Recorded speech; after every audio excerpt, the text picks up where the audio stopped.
बात बहुत पुरानी है। सखरपुर नामक गांव में एक नवयुवक एकनाथ रहता था। उसके परिवार में केवल एक दादा दादी थे। वह भी काफी बुजुर्ग हो चले थे। एक रात, आधी रात के समय एकनाथ ने बहुत धीरे से अपने मकान का दरवाजा खोला और बाहर निकल आया। गली बाजार गांव सब सुनसान और अंधकारमय थे। एकनाथ ने एक क्षण के लिए ठहर कर अपने घर की तरफ देखा। अपने बुढ़े बाबा और निर्मल दादी का ख्याल किया। अपने मित्र बंधुओं के विषय में सोचा और उसकी आंखों में पानी भर आया। मगर यह निर्बलता कुछ ही क्षणों के लिए थी, जैसे कभी कभी पंछी पर खोलते समय रुक जाता है। एकाएक उसने आंसू पोंछ डाले और जल्दी जल्दी पांव उठाता हुआ गांव से बाहर निकल गया। पिंजरे में दाना पानी सब कुछ था, परंतु पंछी ने किसी की परवाह न की और उड़ गया।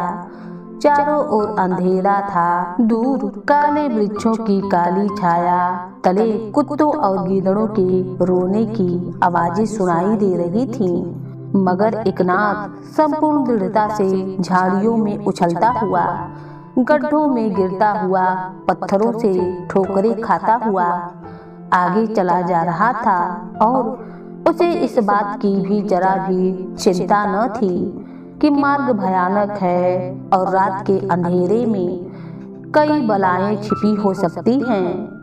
प्रातःकाल जब हुआ तो दो बुढ़ों के हृदय विदारक अंतर्नाद से गांव में कोहराम मचा हुआ था। इधर एकनाथ कई कोस की यात्रा समाप्त कर चुका था और वह एक नदी के किनारे बैठा अपने पांव धो रहा था। उसे जंगल के कांटों ने लहूलुहान कर दिया था। उसकी सारी देह रतजगी यात्रा से थककर चूर चूर हो रही थी, परंतु उसके विचार आशा के आकाश में उड़े चले जा रहे थे और उन्हें रोकने की शक्ति पृथ्वी की किसी भी वस्तु में न थी। थोड़ी देर के बाद वह उठा और अपने गांव की तरफ मुंह करके खड़ा हो गया। इस समय वह अपने घर की दशा पर चिंतन कर रहा था और अपनी आंतरिक आंखों से वहां के दृश्य देख रहा था। इतने में एक मुसाफिर घोड़े पर सवार उधर से गुजरा और एकनाथ के पास पहुंचकर रुक गया। एकनाथ ने दोनों हाथ बांधकर अभिवादन किया। मुसाफिर ने आशीर्वाद दिया और पूछा, कहाँ जाओगे भैया? एकनाथ ने अपने गांव की ओर पीठ मोड़ ली और अपने सम्मुख फैले हुए विस्तृत जंगल की ओर उंगली उठाकर उत्तर दिया, बड़ी दूर। मुसाफिर बोला, मगर फिर भी कहाँ? श्री गुरु के चरणों में। मुसाफिर घोड़े से उतर आया और एकनाथ के कंधे पर स्नेह से अपना हाथ रखकर बोला, तुम्हारा गुरु कौन है? पंडित जनार्दन पंत। यह कहकर एकनाथ ने दोनों हाथ बांधकर नम्रता से सिर झुका लिया, जैसे वह इस समय भी गुरु के सामने खड़ा था। मुसाफिर को नवयुवक की श्रद्धा पर आश्चर्य हुआ। उसने पूछा, कौन? जनार्दन पंत? क्या वही तो नहीं जो देवगढ़ के दीवान हैं? जी हाँ, वही महात्मा जिनके सदृश दूसरा आत्मसंयमी आज सारे भारतवर्ष में नहीं है। क्या आपने उनके दर्शन किए हैं? ये कहकर उसने मुसाफिर की ओर बड़ी उत्सुकता से देखा। मुसाफिर ने कहा, हाँ, कई बार दर्शन किए हैं, परंतु वे तो किसी को गुरु मंत्र नहीं देते। न मैंने उनके यहाँ कोई शिष्य देखा है। मुझे आश्चर्य है कि उन्होंने तुम्हें कैसे चेला बना लिया। एकनाथ उदास होकर बोला, उन्होंने मुझे चेला नहीं बनाया। अरे, मगर मैंने उनको गुरु बना लिया है। तब जाकर श्री चरणों में लेट जाता हूँ और देखूंगा कैसे कृपा नहीं करते। मुसाफिर ने कहा, तुम्हारी आयु थोड़ी है, समझदार के लिए थोड़ी भी बहुत है। क्या तुम्हें संसार का अनुभव है? गुरु जी की कृपा दृष्टि से अनुभव भी हो जाएगा। यह मार्ग बड़ा विकट है, साहस हो तो सारे काम बन जाते हैं। मुसाफिर ने हंसकर कहा, मगर बेटा, देवगढ़ तक कैसे पहुँचोगे? बड़ी दूर है यहाँ से। जिसके दिल को लगी हो उसके लिए दूरी कोई चीज नहीं है। कोई घोड़ा क्यों नहीं ले लेते हो? गुरु जी के पास नंगे पांव ही जाना ठीक है। मुसाफिर ने यह बातें सुनी तो बड़ा खुश हुआ। उसने दुनिया देखी थी, मगर ऐसा नवयुवक उसकी आंखों से आज तक न गुजरा था। यह नवयुवक न था, श्रद्धा और पुरुषार्थ की जीती जागती मूर्ति थी। उसने एक नाथ को प्रेम से देखा और घोड़े पर सवार होकर चल दिया। कितने कष्ट सहकर, कितने संकट झेलकर एक नाथ देवगढ़ पहुंचा, उसका अनुमान करना आसान नहीं है। परंतु देवगढ़ पहुंचकर उसको वह सारे कष्ट भूल गए। वहां पहुंचकर उसका कुम्हलाया हुआ हृदय कमल की भांति खिल उठा। एक नाथ की भी यही दशा थी। वह जब गुरु जी की नगरी में पहुंचा था, वह स्वर्गीय सपनों की पुण्य भूमि में आ गया था, जिसके लिए उसकी आंखें तरसती थीं। तीसरे पहर का समय था। एक नाथ पंडित जनार्दन पंत की सेवा में उपस्थित हुआ। उस समय पंडित जी सरकारी कागजात देखने में तन्मय हो रहे थे। एक नाथ चुपचाप एक कोने में खड़ा हो गया और भक्ति भाव से उनकी ओर देखने लगा। यही वह व्यक्ति हैं जो संसार और संसार के व्यवहार में रहते हुए भी संसार से बाहर हैं, जो गृहस्थ होते हुए भी अपने युग का सबसे बड़ा भक्त हैं, जो देवगढ़ का दीवान भी है, सुरमा सिपाही भी है, सेनापति भी है और पंडित भी है। यही वह राजभक्त है जिसका हिंदू मुसलमान दोनों सम्मान करते हैं, जिसके सामने सिर उठाने की बादशाह को भी मजाल नहीं है। एक नाथ गदगद हो गया, उसकी आंखों में पानी भर आया। सहसा पंडित जी ने सिर उठाया और एकनाथ की तरफ देखा। एकनाथ के शरीर में बिजली की तरह लहर दौड़ गई। यह तो वही मुसाफिर थे जो उसे अपने गांव के पास मिले थे, जो हंस कर बातें कर रहे थे, जिनकी आंखों में मन को मोहने वाली शक्ति भरी हुई थी। एकनाथ दौड़कर आगे बढ़ा और पंडित जी के चरणों से लिपट गया। इस समय उसके आंसू पंडित जी के पांव पर गिर रहे थे, मगर यह आंसू साधारण आंसू न थे। एकनाथ का प्रेम था जो अपने गुरु के श्री चरणों पर निछावर हो रहा था। यह उसकी श्रद्धा थी जो अपने देवता को रिझाने के लिए हृदय गृह से चली हुई थी। पंडित जी ने उसे पांव से उठाया और उदंड पुरुष को भी बस में कर लेने वाले ढंग से मुस्कुराकर कहा, आखिर तुम यहाँ आ गए, मगर बहुत कष्ट हुआ होगा। एकनाथ ने उनके पांव की तरफ देखते हुए उत्तर दिया, श्री गुरु चरणों के दर्शन करके सारा कष्ट भूल गया। तो अब क्या इच्छा है? भगवान सब कुछ जानते हैं, अपने मुंह से क्या कहूँ? गुरु मंत्र चाहते हो क्या? यह मेरे जीवन का सबसे बड़ा स्वप्न है। पंडित जी बोले, मैं तो साधारण गृहस्थी हूँ, मुझसे तुम्हारा कल्याण क्या होगा? किसी परमहंस के पांव क्यों नहीं पकड़ते हो? बेड़ा पार हो जाएगा।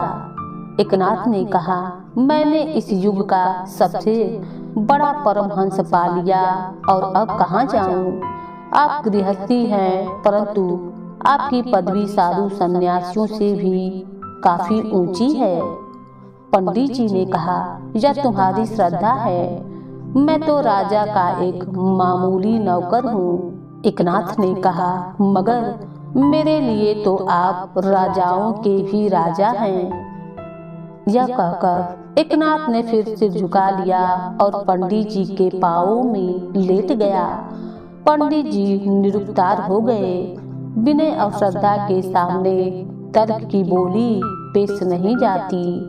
देवगढ़ के दीवान साहब एक साधारण ग्रामीण नवयुवक के सामने चुप थे और न जानते थे कि उसे कैसे समझाएं। कुछ सोचकर उन्होंने उसे उठाया और गंभीरता से कहा, हमें गुरु मंत्र देने में आपत्ति नहीं है, परंतु पहले तुम्हें सिद्ध करना होगा कि तुम इसके अधिकारी हो। कहो, परीक्षा के लिए तैयार हो? एकनाथ ने सिर झुकाकर उत्तर दिया, जी हाँ, बड़ी खुशी से। यह कहकर उसने गुरु के पांव तले से मिट्टी उठाई और माथे पर मन ली, मानो यह मिट्टी न थी, चंदन का लेप था। 3 वर्ष बीत गए। एकनाथ ने गुरुजी की सेवा में दिन रात एक कर दिया। ऐसी लगन से किसी बिके हुए दास ने भी अपने स्वामी की सेवा न की होगी।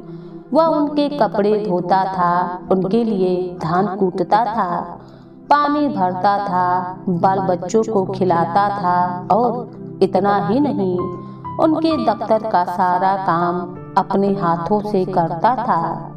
दीवान साहब अब हिसाब आदि बहुत कम देखते थे। सारा स्याह सफेद एकनाथ के हाथों में ही था। रियासत के लोग इसकी ईश्वर दत्त योग्यता और कार्यपटुता देखकर वाह वाह करते थे। यहाँ तक कि राजा भी उसकी प्रशंसा करते थे, मगर एकनाथ को इस पर तनिक भी अभिमान न था। वह समझता था गुरुजी परीक्षा ले रहे हैं, पास हो गया तो जन्म मरण के फंदे से मुक्त हो जाऊंगा। प्रातः काल था। पंडित जी अपने मंदिर में बैठे ईश्वर का भजन कर रहे थे और एकनाथ बाहर खड़ा था कि कोई विघ्न न डाल दे। इतने में घोड़ों की टापों का शब्द सुनाई दिया। एकनाथ डर गया। उसे भय हुआ कि कहीं इससे गुरुजी की समाधि न खुल जाए, उनका ध्यान न टूट जाए। उनका ध्यान टूट गया तो मैं क्या जवाब दूंगा। वह जल्दी से बाहर निकला कि सवार को रोक दे, पर वह सवार कोई साधारण सवार न था। वह शाही सवार था जो राजा का खास परवान लेकर आया था। एकनाथ ने आगे बढ़कर कहा, गुरुजी ईश्वर का भजन कर रहे हैं, नीचे उतर जाओ। सवार घोड़े से नीचे उतर आया और जेब से एक मोहर वाला लिफाफा निकालकर बोला, यह शाही परवान है, अभी दीवान साहब के पास पहुंचा दो। एकनाथ ने लिफाफा लिया और उत्तर दिया, वह तो समाधि में है। सवार ने कहा, कोई बात नहीं, जाकर समाधि से उठा दो। यह असंभव है। थोड़ी देर के बाद, क्या बहुत जरूरी काम है? अब मैं तुमसे क्या कहूँ, जरूरी है या नहीं? राजा साहब का हुक्म है, इसी समय पहुँचाओ। मैं पागल न था जो तुम पर जोर देता हूँ। एकनाथ ने लिफाफे को उलट पलट कर देखा और कहा, मगर ऐसी कौन सी बात है जो जरा भी प्रतीक्षा नहीं कर सकते हैं? सवार ने कहा, भैया, मेरा कर्तव्य आज्ञा पालन करना है। तुम जाकर सूचना देते हो या मैं खुद जाऊं? हर हालात में यह परवान अभी उनके पास पहुंच जाना चाहिए।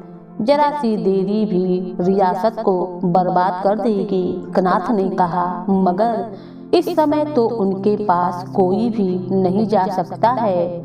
यहाँ तक कि स्वयं राजा साहब आ जाए तो उनको भी आगे न बढ़ने दूं। गुरुजी ईश्वर के ध्यान में हैं। सवार ने कुछ सोचकर धीरे से कहा, तो मुझे साफ ही कहना पड़ेगा, शहर पर किसी दुश्मन ने हमला किया है। राजा साहब यह परवान भेजकर अपने कर्तव्य से निवृत्त हो गए हैं। शहर बचे या बर्बाद हो, उनकी बला से और किसी को इसकी फिक्र ही नहीं है। ले देकर एक दीवान साहब हैं जिनको शहर की हिफाजत का ख्याल है और जिनके इशारे पर सिपाही मर मिटने को तैयार हैं। अब यह तुम खुद ही सोच लो कि उनको इस वक्त सूचना देना मुनासिब है या नहीं। मगर मैं इतना कह देता हूँ कि उनको सूचना न हुई तो दुश्मन किले की ईंट से ईंट बजा देंगे। यह कहकर सवार चला गया, मगर उसके शब्द एकनाथ के कानों में उसी तरह गूंज रहे थे। उसने परवान गुरुजी के कागजों पर रख दिया और घुटनों पर सिर रखकर सोचने लगा कि क्या करना चाहिए, उठाऊं या न उठाऊं। ध्यान में है जो राजाओं का भी राजा है, जिसके दरबार में मैं हूँ, कहीं अप्रसन्नता न हो जाए, क्रोध में न आ जाए, सब किए कराए पर पानी फिर जाएगा। एक दिन कहते थे भगवान अपने भक्तों का काम स्वयं कर देते हैं। कहेंगे यह बात तुझे कैसे भूल गई, लज्जित हो जाऊंगा, उत्तर न दे सकूंगा, उनके सामने सिर उठाने के योग्य भी न रहूंगा। तो ठीक है, मुझे चुप रहना ही चाहिए, देखूं परमात्मा क्या करता है। एकनाथ निश्चिंत हो गया और इधर उधर टहलने लगा, मगर चिंता शहद की मक्खी के समान है, उसे जितना हटाओ उतना ही और चिपटती है। एकनाथ को फिर इसी चिंता ने आ घेरा, कहीं बैरी निकट न आ पहुँचे। राजा ने जब ही जरूरी फरमान भेजा है, ऐसा न हो मैं यहाँ मंदिर के द्वार पर बैठा रहूं और गढ़ पर दुश्मन का अधिकार हो जाए। उस समय गुरुजी के मन की क्या अवस्था होगी, बहुत नाराज होंगे, कहेंगे तुझे इतना भी विवेक नहीं कि समय कुसमय की पहचान हो सके। हम समाधि में बैठे रहें, उधर शहर की सफाई हो गई, इसका उत्तरदाता केवल तू है जिसने ऐसी मूर्खता की है। एकनाथ असमंजस में पड़ गया, भी सोचता था नहीं उठाना चाहिए, समाधि में है। वह दोनों तरफ देखता था, परंतु उसे दोनों तरफ अंधकार दिखाई देता था, प्रकाश कहीं भी न था। वह घबराहट की दशा में इधर उधर फिर रहा था। ऐसी दशा उसकी आज तक कभी नहीं हुई थी। अपने चारों तरफ काले नागों को फुफकारते मारते देखकर भी उसका विवेक नष्ट न होता था, मगर इस समय वह बहुत व्याकुल था। उसके मस्तिष्क से पसीने की बूंदें टपक रही थी। उसके मुंह का रंग भी एक एक क्षण में बदलता था, जैसे वह उनके जीवन मरण का प्रश्न हो। इस समय उसे कौन बचा सकता है, इसी निराशा के भार से उसे कौन निकाल सकता है, सिवाय गुरुजी के और कोई नहीं। और गुरुजी अपने समाधि में लीन हैं। उसने उनकी ओर देखा, वह अभी तक आंखें बंद किए हुए ध्यान में बैठे थे। एकनाथ भूमि पर गिर पड़ा और फूट फूट कर रोया, मगर इससे क्या होता था, समय बहुत तेजी से बढ़ा चला जाता था। इतने में दुर्ग के बाहर दुश्मन की तोपें गरजने लगी। एकनाथ का पीला मुंह और भी पीला हो गया।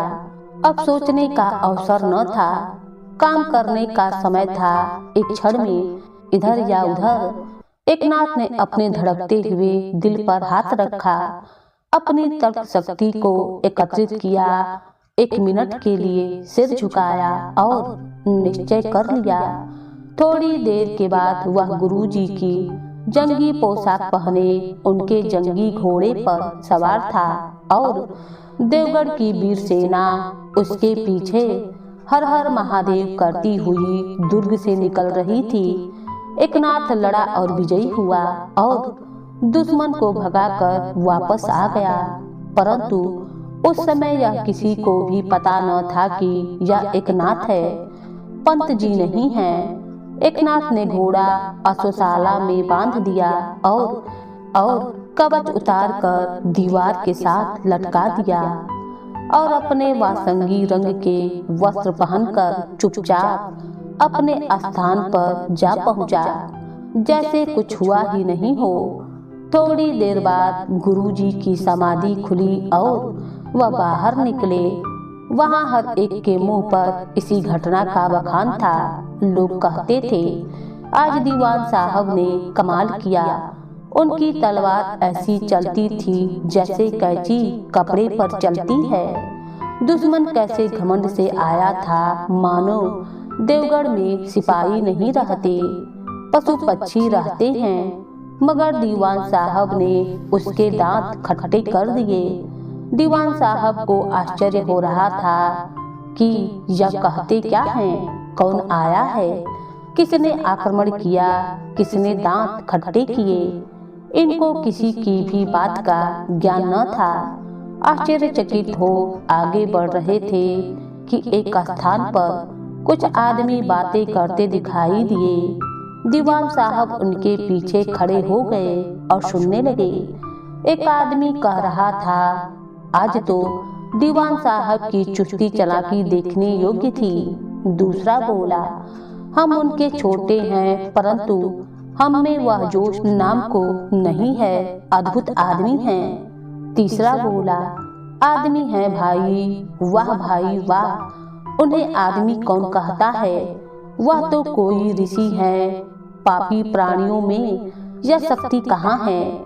जवानी बुढ़ापा सब उनके वश में है, चाहे बूढ़े बन जाएं, चाहे जवान बन जाएं। चौथा बोला, मुसलमान था, वह गंभीर से बोला, जरूर जरूर बड़े बहादुर हैं। आज तो बिल्कुल नौजवान मालूम हो रहे थे, वह बुढ़ापा कहीं भी नजर नहीं आ रहा था।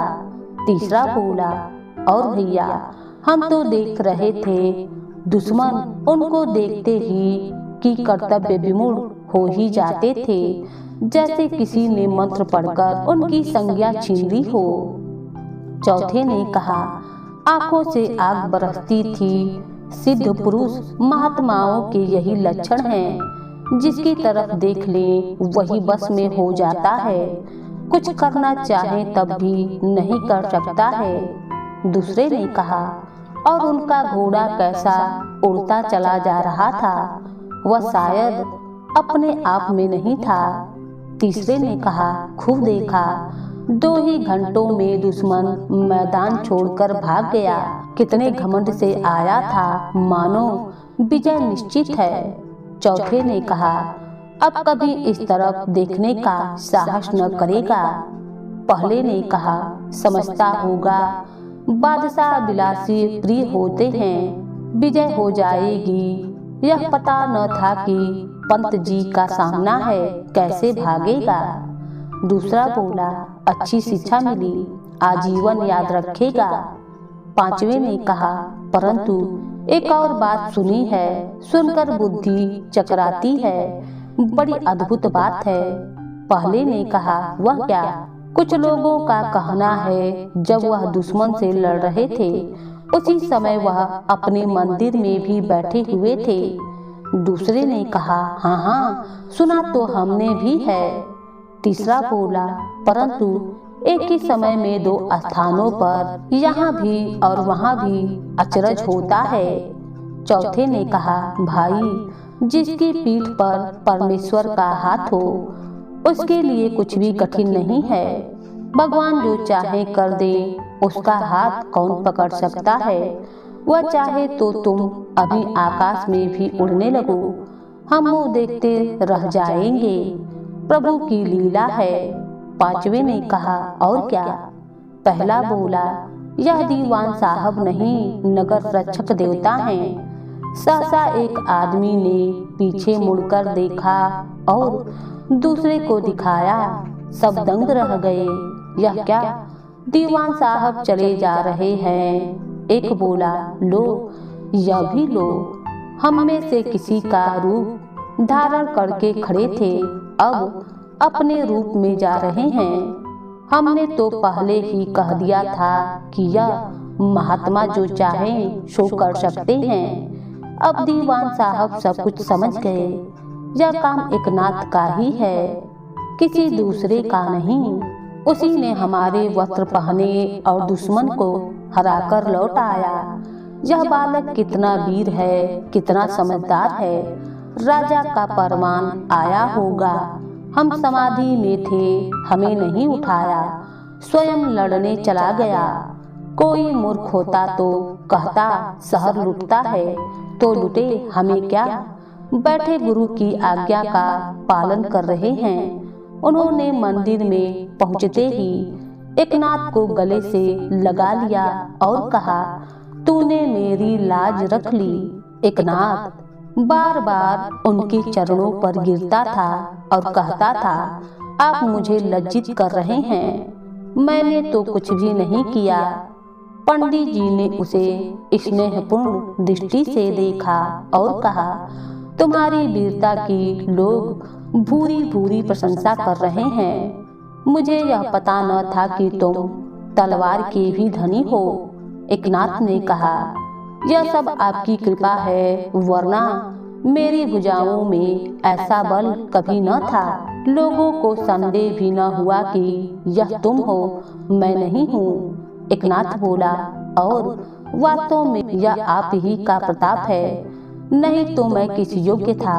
मुझे केवल इतना स्मरण है कि मैंने आपके वस्त्र पहने और घोड़े पर सवार हुआ। उसके बाद क्या हुआ इसका मुझे जरा भी ज्ञान नहीं है। मुझे ऐसा मालूम होता था जैसे कोई दैवी शक्ति मुझे उड़ा लिए जाती है। अश्वमेव आप ही की सत्ता मेरे हाथों में आ गई थी, अन्यथा यह विजय असंभव थी। शरीर मेरा था, चेतना आपकी थी। पंडित जी बोले, लोग अब तक यही समझते हैं कि यह मैं ही था। एकनाथ ने कहा, स्वयं मेरी भी यही धारणा है। आपने मुझे एकमात्र अपना साधन बनाया था। इस श्रद्धा को देखकर पंडित जी की आंखें सजल हो गईं। थोड़ी देर बाद बोले, वत्स, अब मैं बुढ़ा हो गया हूँ। इस पन में यह राज्य कार्य करना बड़ा कठिन है। मैं चाहता हूँ अब 4 दिन विश्राम करूँ। दीवान की पदवी तुम संभाल लो, मुझे छुट्टी मिले। आज की घटना ने मेरी आंखें खोल दी हैं। अब मुझे विश्वास हो गया है कि यह काम तुम खूब संभाल लोगे। राजा साहब को भी आपत्ति न होगी। मेरा जाकर 2 शब्द ही कह देना काफी है, वे स्वीकार कर लेंगे। कहो तो अभी जाऊं। एकनाथ की आंखों में आंसू आ गए। उसने दोनों हाथ बांध लिए जैसे कोई भूल हो गई हो। वह भूमि पर मुंह के बल गिर पड़ा और नम्रता से बोला, मुझे कुछ नहीं चाहिए, केवल आपके चरणों में पड़ा रहूं। मेरे लिए यही सब कुछ है। पंडित जी एकनाथ का अभिष्ट समझ गए, परंतु चुप रहे। अभी एक परीक्षा बाकी थी और कुछ दिनों बाद उसका समय भी आ पहुंचा। प्रातः काल का समय था। एकनाथ पंडित जी के स्नान के लिए पानी भर रहा था। इतने में पंडित जी खड़ाऊ पहने हुए आए और मुस्कुराकर बोले, बेटा एकनाथ, कल नवरात्र आरंभ हो रहा है। इस वर्ष का हिसाब किताब तैयार कर लो। समय थोड़ा है, केवल आज का दिन है और आज की रात है, परंतु तुम्हारे जैसे योग्य आदमी के लिए यह कठिन नहीं। एकनाथ ने पानी का घड़ा हाथ में रख लिया। पंडित जी ने कहा, राजा साहब कल हिसाब देखेंगे, तैयार हो जाएगा या नहीं। यदि न हो सके तो मैं कर लूं। एकनाथ ने धीरे से कहा, मैं कर लूंगा। पंडित जी बोले, तो जाओ आरंभ कर दो, समय बहुत कम है। एकनाथ दफ्तर में पहुंचा और हिसाब किताब देखने लगा। काम साधारण न था, सारे वर्ष का हिसाब था और वह भी किसी साहूकार का नहीं, एक रियासत का। परंतु एकनाथ के दिल में जरा भी घबराहट न थी, न मुंह पर चिंता के चिन्ह थे। उसने किताबों के ढेर सामने रख लिए और पालथी मारकर बैठ गया। सूरज आकाश में धीरे धीरे ऊंचा उठा और सिर पर जा पहुंचा, मगर एकनाथ उसी समय बैठा हिसाब देखता रहा। संध्या हो गई, पर एकनाथ को पता भी न था। सामदान जला गया। एकनाथ काम में लगा रहा। उसे खाने पीने की भी सूध न थी, न सोने की इच्छा थी। ख्याल यही था, किसी प्रकार काम समाप्त हो जाए। आधी रात बीत गई। एकनाथ ने सारा काम समाप्त कर लिया। सब कुछ ठीक था, केवल एक पैसे का फर्क था। एकनाथ के तेवर बदल गए। सोचने लगा, जरा सी भूल ने सारा काम चौपट कर दिया। उसने रकमों को दूसरी बार जमा किया, फिर हिसाब किया, पर फर्क फिर भी न निकला। एक पैसे का अंतर ज्यों का त्यों था। एकनाथ घबरा गया। रात आधी से अधिक जा चुकी थी। चारों ओर सन्नाटा था। लोग अपने अपने घरों में सुख चैन की नींद सो रहे थे, मगर एकनाथ दीपक के सामने बैठा था और सोचता था कि पैसों का फर्क कहाँ से है। पिछले पहर पंडित जनार्दन की आंख खुली। खिड़की से देखा, दफ्तर में अभी तक प्रकाश है। समझ गए एकनाथ जाग रहा है। वह धीरे से उठे और बाहर चले आए। दफ्तर के बाहर चौकीदार भी नींद में था, केवल एकनाथ जागता था। पंडित जी ने धीरे से कहा, एकनाथ। मगर एकनाथ ने कोई उत्तर न दिया, अपना हिसाब करता रहा। पंडित जी ने फिर पुकारकर कहा, एकनाथ। एकनाथ ने कुछ न सुना। पंडित जी और आगे बढ़े और जरा ऊंची आवाज से बोले, एकनाथ। मगर फिर जवाब में वही सन्नाटा था, जैसे एकनाथ जागता न था, सोता था। पंडित जी को अचरज हुआ। वह और आगे बढ़े और दीपक के सामने इस प्रकार खड़े हो गए कि उनके शरीर की छाया पुस्तक पर पड़ती थी, मगर एकनाथ को अब भी मालूम न हुआ। उसके लिए पुस्तक के अक्षर उसी तरह साफ और रोशन थे। वह किताब में तन्मय हो रहा था। से दिन दुनिया की सुध न थी। इसी तरह आधा घंटा बीत गया। सहसा एकनाथ को अपनी भूल का पता लगा। उसने खुशी से सिर हिलाया और हिसाब ठीक करके पुस्तक बंद कर दी। उसके बाद उसने दोनों हाथ मिलाकर सिर से ऊपर उठाया और जम्हाई लेने लगा। इतने में उसने चकित होकर देखा, पंडित जी सामने खड़े हैं। वह घबरा कर आगे बढ़ा और उनके पांवों में झुक गया। पंडित जी ने पूछा, हिसाब किताब हो गया? जी हाँ, हो गया। आप कैसे आए? हम यहाँ बड़ी देर से खड़े हैं। एकनाथ चौंक पड़ा। हमने तुम्हें कई बार बुलाया, मगर क्या जाने तुम कहाँ थे। मैंने एक भी आवाज नहीं सुनी। पंडित जी ने कहा, हमारी छाया से पुस्तक पर अंधेरा हो गया था, तुम्हें इसका ज्ञान न हुआ।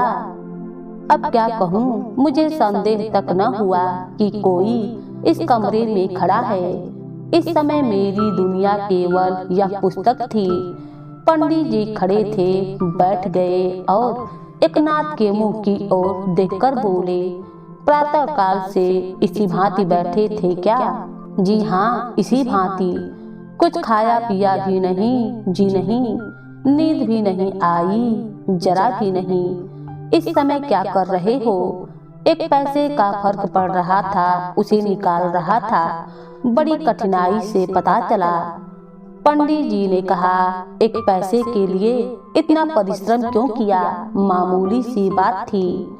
मैंने सोचा आखिर भूल है, चाहे एक पैसे की हो चाहे 1 लाख की। पंडित जी का चेहरा चमकने लगा। वह गंभीरता से बोले, वत्स, तूने मुझे प्रसन्न कर दिया।